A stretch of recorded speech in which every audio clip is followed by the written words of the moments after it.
Sir नमस्कार। नमस्कार सत साहेब। सर क्या नाम है आपका? मेरा नाम रामबली धुरिया है। सर कहाँ से आए हैं आप? मैं सावनेर से आया हूँ, महाराष्ट्र से। सर क्या करते हैं आप? मैं ऑफिस सुपरिटेंडेंट हूँ, क्लर्क हूँ। सर संत रामपाल जी महाराज जी की शरण में आने से पहले आप क्या भक्ति साधना करते थे?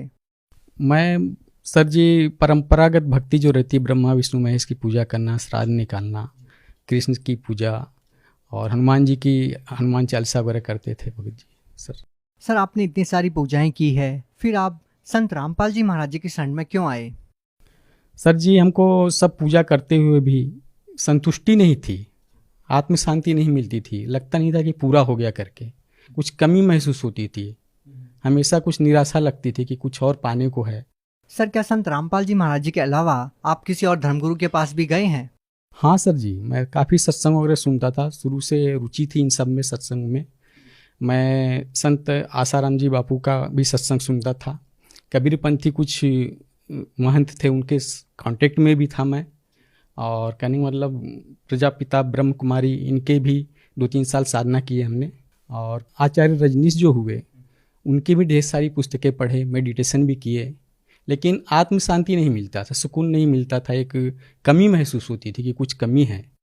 सर आपको क्या लगता है कि जो कमियां आपको अन्य पंथों में लगी, जैसे आपने बताया कि मेडिटेशन, आप मेडिटेशन करते थे। देखिए सर, आज के टाइम मेडिटेशन को आत्म शांति का मूल मंत्र माना जाता है, लेकिन आपने बताया कि वो भी करने के बाद भी आपको कोई आत्मिक शांति नहीं मिली। आपने वो कई सालों तक किया। तो सर हम आपसे ये जानना चाहेंगे कि संत रामपाल जी महाराज जी के सत्संग में या उनके ज्ञान में आपको ऐसी कौन सी संतोषजनक बातें लगी जिनसे आप प्रभावित हुए? हाँ सर जी, ये बात तो है, क्योंकि हमारे सदगुरु रामपाल जी महाराज जो हैं, शास्त्रों के अनुसार भक्ति कराते हैं। गीता, वेद, कुरान, बाइबल, गुरु ग्रंथ साहिब, सभी शास्त्रों में जो प्रमाणित है, प्रमाणित ज्ञान के अनुसार भक्ति कराते हैं। बाकी धर्म गुरु अपना जो भी है, जो भी सुनी सुनाई बातों के अनुसार वो अपना भक्ति कराते हैं। सर संत रामपाल जी महाराज जी तो योगा नहीं करवाते। नहीं, योगा तो नहीं कराते हैं, वो नाम देते हैं, जो सच्चा नाम है भगवान का, जो सच्चा मंत्र है वो बताते हैं। सर योग और मेडिटेशन जो है, ये बच्चों के खेल जैसी है। इससे कुछ विशेष लाभ नहीं होते हैं, थोड़ी देर के लिए कुछ शांति सा लगता है, लेकिन फिर जैसे का वैसा हो जाता है। लेकिन सदगुरु रामपाल जी महाराज जो हैं, वो सच्ची भक्ति बताते हैं, वेदों के अनुसार, गीता के अनुसार सच्चा नाम देते हैं, जिससे आत्म शांति मिलती है, सुकून मिलता है। सर हम आपसे ये जानना चाहेंगे कि आपने क्या संत रामपाल जी महाराज जी से नाम दीक्षा, उनका ज्ञान सुनकर ली, या फिर आप उनसे कुछ लाभ भी चाहते थे? सर जी, लाभ तो काफ़ी कुछ पहले से दिया हुआ था उन्होंने। शुरू से कबीर परमात्मा का कहने का मतलब कृपा था, शुरू से अपने कहने का मतलब हाथ के नीचे रखा था उन्होंने। और कहने का मतलब बहुत सारा ज्ञान ध्यान उन्होंने दिया, लेकिन एक शांति नहीं थी। जो मन को शांत होने की संतुष्टि होना चाहिए, नहीं ये ठीक है अब ख़त्म हो गए क्वेश्चन, क्वेश्चन ख़त्म नहीं होते थे। सर आपने संत रामपाल जी महाराज जी से नाम दीक्षा कब ली? हाँ सर जी, ये संत रामपाल जी महाराज सदगुरु जी से नाम दीक्षा मैंने बरवाला में ली 11 अप्रैल 2013 को। सर जैसा कि आपने बताया कि आपने मानसिक शांति के लिए संत रामपाल जी महाराज जी से नाम दीक्षा ली, तो क्या उनसे नाम दीक्षा लेने के बाद आपको मानसिक शांति मिली? जी सर, नाम लेते ही शांति मिली, सब क्वेश्चन खत्म हो गए। बहुत सारे क्वेश्चन रहते, भगवान कौन है, ये दुर्गा कौन है, गणेश कौन है, ये सब बारे में बहुत सारा क्वेश्चन रहता था, लेकिन संतुष्टि नहीं मिल पाती, कोई इसको सॉल्व नहीं कर पाता था कि क्या है। यहाँ आके सारे क्वेश्चन खत्म हो गए, मुझे मोक्ष मार्ग मिला, जिसकी मुझे बहुत तलाश थी।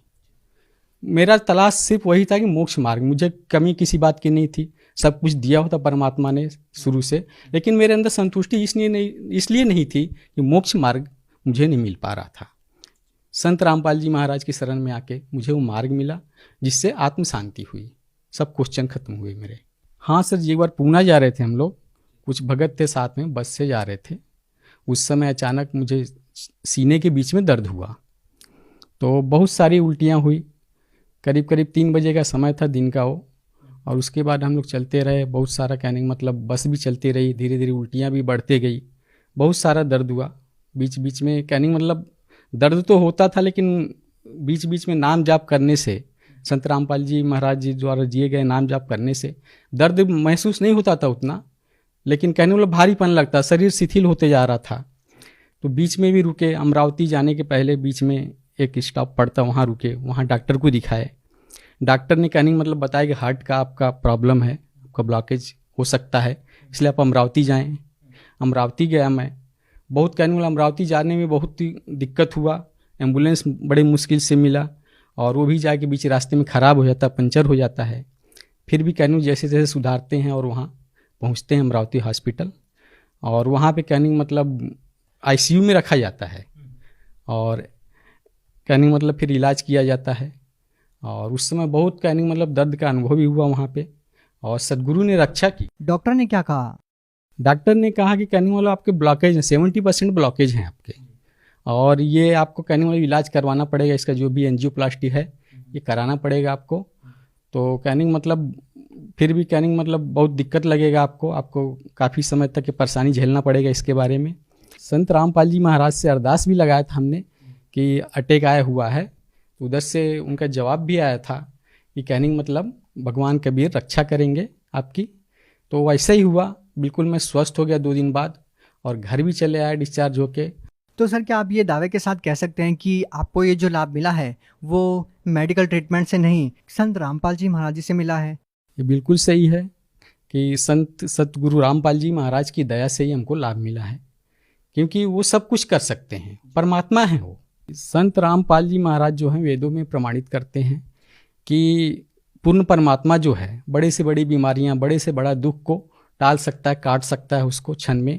और दूसरे जो धार्मिक गुरु हैं वो ये नहीं बोलते, ये बोलते हैं कि आपको जो कर्म है वो आपको भोगने ही पड़ेंगे, वो ठीक नहीं होगा। लेकिन पूर्ण परमात्मा सब बीमारियों को, सब बड़े से बड़ा रोग, बड़े से बड़ा दुख को दूर कर सकता है, क्षण में काट सकता है। सर आप महाराष्ट्र से बिलोंग करते हैं, तो क्या आपको नहीं लगता कि आपने इतने दूर हरियाणा में जाकर संत रामपाल जी महाराज जी से नाम दीक्षा ली, अगर आप किसी और संत से भी नाम दीक्षा लेते तब भी आपको लाभ मिल सकते थे? गुरु तो बहुत हैं सर जी, सदगुरु एक ही होता है संसार में, एक बार में, एक समय में एक ही सदगुरु होता है जो संत रामपाल जी महाराज इस समय हैं। बाकी सब तो गुरु हैं, कहने मतलब साधना बताते लेकिन शास्त्रोक्त नहीं बताते हैं। सर अगर कोई श्रद्धालु संत रामपाल जी महाराज जी से नाम दीक्षा लेना चाहता है तो वो उनसे नाम दीक्षा कैसे प्राप्त कर सकता है? हाँ सर जी, ये अच्छी बात है। जो भी कोई नाम दीक्षा लेना चाहता है, वो जो भी साधना चैनल, ईश्वर टीवी या जो भी चैनल पे सत्संग चलते हैं गुरु जी के, उसके नीचे पट्टी चलती है जिस पे फ़ोन नंबर्स वगैरह आते हैं, उस पे कॉल करके तो भारत भर में जहाँ भी नामदान सेंटर हैं वहाँ से वो पता ले सकते हैं, वहाँ जाके नामदान ले सकते हैं, वहाँ निःशुल्क उनको नाम दीक्षा दिया जाता है। बहुत बहुत धन्यवाद। सत्सा है।